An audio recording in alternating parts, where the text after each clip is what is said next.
इयत्ता 7वी आपण पाहत आहोत परिमेय संख्या व त्यावरील क्रिया. हे आपण नवनीत पुस्तक वापरलेलं आहे. गणवणीचं आपलं गणित चाललेलं आहे. तर आज एक मला असं वाटतं की आजपासून एक उपक्रम चालू करावा. हा आहे जानेवारी महिना. जानेवारी महिन्यामध्ये कोणत्या कोणत्या तारखा महत्त्वाच्या असतात पहा.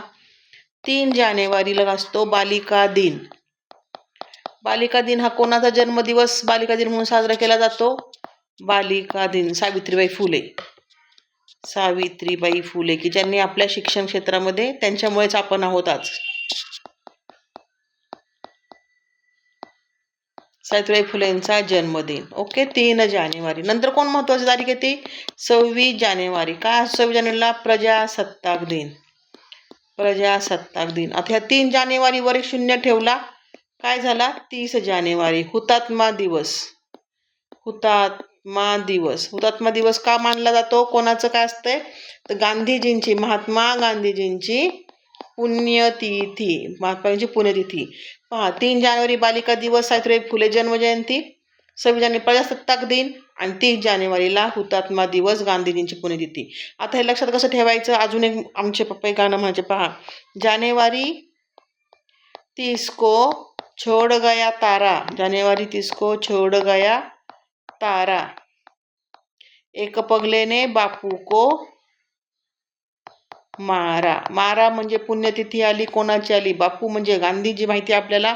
जानेवारी 30. तिघही याच्यामध्ये येत एका लाईनमध्ये. असं पाठ केलं तरी चालेल. यूट्यूबला सर्च करा, कुठला तरी पिक्चर बिक्चर काहीतरी गाणं असणार ते. ठीक आहे. आता पाहूयात आपण आपला सिलेबस. परिमेय संख्या व त्यावरील क्रिया. मागच्या लेक्चरमध्ये आपण परिमेय संख्या पण पाहिले आहेत. कशाला म्हणायचं, काय म्हणायचं. ठीक आहे, चला. परिमेय संख्यांची समानता व लहान मोठेपणा. a/b c/d या परिमेय संख्यांची जर b शून्य आणि d शून्य नसेल तर, म्हणजे छेदस्थानी शून्य नसेल तर a/d AD बरोबर BC, AD बरोबर DC. कधी? जेव्हा ह्या दोघं अपूर्णांक सारखे असते त्यावेळेस यांचा गुणाकारही सारखा येतो. AD मोठा BC पेक्षा कधी? जेव्हा AB पहिला अपूर्णांक जर मोठा असेल तर त्यांचा तिरकस गुणाकार हा मोठा येतो इकडच्या तिरकस गुणाकारापेक्षा. आणि जर AD हा BC पेक्षा लहान असेल तर BC मोठा येतो AD पेक्षा. नंतर काय म्हणतात ते? जेव्हा दोन परिमेय संख्यांचे छेद समान नसतात तेव्हा छेद समान करून त्यांच्यातील लहान मोठेपणा ठरवता येतो. आपण 2.3लाच हा प्रकार वापरलेला आहे. ठीक आहे. सर्वात मोठी परिमेय संख्या सांगता येत नाही. सर्वात लहान परिमेय संख्या सांगता येत नाही. दोन समान छेद असलेल्या परिमेय संख्यांचा लहान मोठा ठरविताना परिमेय संख्यांचा अंश मोठा ती संख्या मोठी असते. पहा, इथे छेदस्थानी 12 आहेत. इथे 5 आहे, 5 मोठा म्हणून 5/12 मोठा 1/12 पेक्षा. तसंच वजामध्ये काय असतं? जी संख्या छोटी ती संख्या मोठी म्हणून 3/4 हा -8/4 पेक्षा मोठा येणार. -3/4 हा -8/4 पेक्षा मोठा येणार. कारण जसं जसं आपण डावीकडे येऊ संख्या छोट्या छोट्या होत जातात. मग इथे -3, -4, इकडे -8 येणार आहे. परिमेय संख्यांची बेरीज. अपूर्णांकांची बेरीज करतो त्याच पद्धतीने परिमेय संख्यांची बेरीज करायची. छेद समान असेल तर डायरेक्ट करायची, छेद समान नसेल तर छेद समान करून मग करायची. यासाठी लसाई महत्वाचे पडतात बरं का. पुढचं, परिमेय संख्यांची बेरीज. अपूर्णांकांची बेरीज ज्या पद्धतीने करतात त्याच पद्धतीने परिमेय संख्यांची बेरीज असते. ठीक आहे. मग छेद समान करूनच. ज्या दोन परिमेय संख्यांची बेरीज शून्य असते त्यांना एकमेकांचं बेरीजवस्त किंवा विरुद्ध संख्या असे म्हणतात. 2 आणि 2 0 म्हणजे 2 ही +2ची ही -2 ही काय आहे? विरुद्ध संख्या आहे. धन आणि ऋण. एका परिमेय संख्येतून दुसरी परिमेय संख्या वजा करणे म्हणजेच पहिल्या संख्येतून दुसऱ्या संख्येची विरुद्ध संख्या वजा करणे होय. कोणत्याही परिमेय संख्येत शून्य मिळवला किंवा वजा केला तर तीच परिमेय संख्या राहते. शून्याच्या प्लस किंवा मायनसनी काहीही फरक पडत नाही. समान चिन्हांच्या 2 परिमेय संख्या धन असतात तर भिन्न चिन्हांच्या 2 परिमेय संख्यांचा गुणाकार ऋण असतो.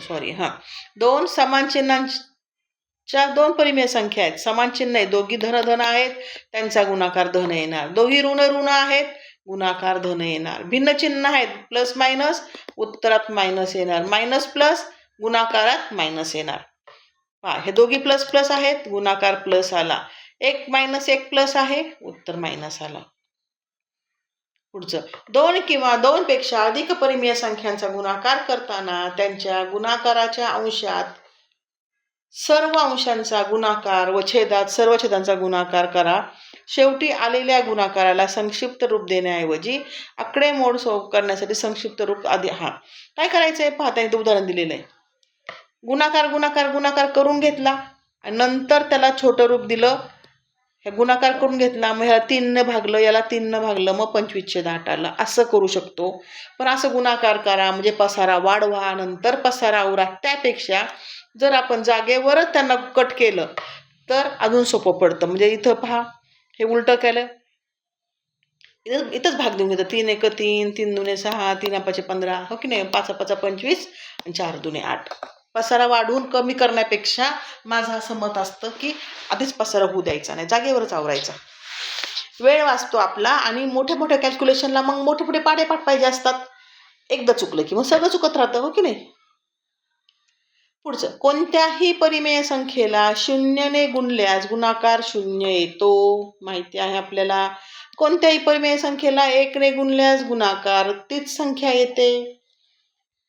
माहिती आहे आपल्याला. एका परिमेय संख्येने 2 परिमेय संख्यांच्या बेरजेस गुणून येणारा गुणाकार हा पहिल्या संख्येने प्रत्येकीस गुणून येणाऱ्या गुणाकारांच्या बेरजे एवढाच असतो. 2 परिमेय संख्यांच्या बेरजेस गुणून येणारा हा.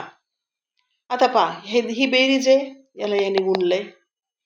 4 आधी डावी बाजू करून घेऊ. काय केलं त्याने, ह्यांची आधी बेरीज करून घेतली. यांचा लसावी आला 6, याच्या डोक्यावर गुणलंय 2नी, याच्या डोक्यावर गुणलं आहे 2नी. ठीक, ओके. जे येईल उत्तर तेच. हे असं सोडवल्यावरती पण तेच उत्तर येणार, काही फरक पडणार नाही. 3 2 6, इथं 2नी गुणलंय, इथं 3नी गुणलंय. हो, 4 7 21 25 आले. पुन्हा 4/5 गुणलं, इथं कट केले. 5 1 5, 5 5 25, 2 2 4, 2 3 6, 5 2 10 आणि 3. आता काय केलं त्यांनी, डावी बाजू केली. आता घेतली त्यांनी डावी बाजू, म्हणजे फक्त याची बाजू करायची आपल्याला. एकत्र गुणलं काय, नंतर केलं काय, फरक पडत नाही. यांचा गुणाकार, यांचा गुणाकार, यांचा गुणाकार, यांचा गुणाकार. बेरीज किती आली, 500/150. 0 0 गेला. 5 यांना कशाने भाग दिला या पहिल्यांदा, 5. 5 10 50, 5 3 15. उत्तर सेम आलेलं आहे. पुढचं, परिमेय संख्यांचा भागाकार. आता पहा, सगळ्यात पहिल्यांदा गुणाकार व्यस्त शिकवला. गुणाकार व्यस्त म्हणजे त्याच संख्येचं खाली डोकं वर पाय. 5 लिहिला, याला छेदस्थानी कोण असतो, कधीही 1 असतो. 1 ही संख्या एवढी लाजाळू आहे ना की ती खूप पुढं येत नाही, पण ती असते. मग याचा गुणाकार व्यस्त काय आला, 1/5. 2/5 असेल तर गुणाकार व्यस्त काय येणार आहे, 5/2. ही गुणाकार व्यस्त आहे. बरं, एका परिमेय संख्येस दुसऱ्या शून्येतर परिमेय संख्येने भागणे म्हणजेच पहिल्या संख्येस दुसरीच्या गुणाकार व्यस्तने गुणणे, म्हणजेच रेसिप्रोकल म्हणतो आपण. काय म्हणतो, रेसिप्रोकल. 2/3 म्हणजेच काय, 2 गुणले 1/3. 2 या संख्येला 3ने भागणे म्हणजेच 1/3ने गुणणे होय. आता पहा, अजून थोडेसे पॉईंट महत्वाचे. 0 / शून्येतर पूर्णांक संख्या बरोबर 0, म्हणजे 0/3 बरोबर 0. परंतु पूर्णांक संख्या भागिले 0 ह्या राशीला अर्थहीन राशी म्हणतात. छेदस्थानी 0 अलाउड नाही. काय, छेदस्थानी 0 अलाउड नाही. कोणत्याही परिमेय संख्येस शून्येतर परिमेय संख्येने भागले असता भागाकार परिमेय संख्याच येतो.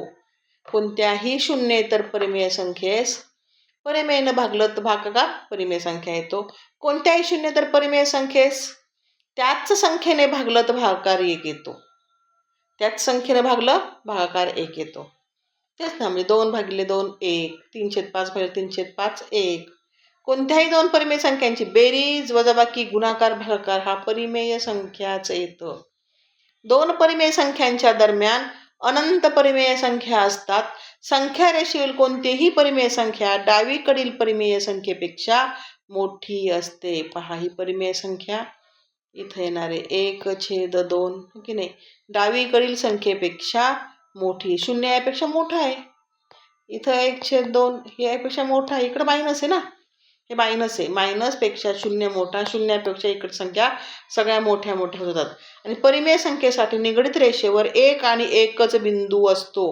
हा 0 मी इथं दाखवला, इकडे कुठे दाखवू शकत नाही. 1.2 इथं दाखवला, दुसरीकडे दाखवू शकत नाही. ठीक आहे. आता पाहायचं आपल्याला 3.1, पण हे घेणार आम्ही पुढच्या लेसनला.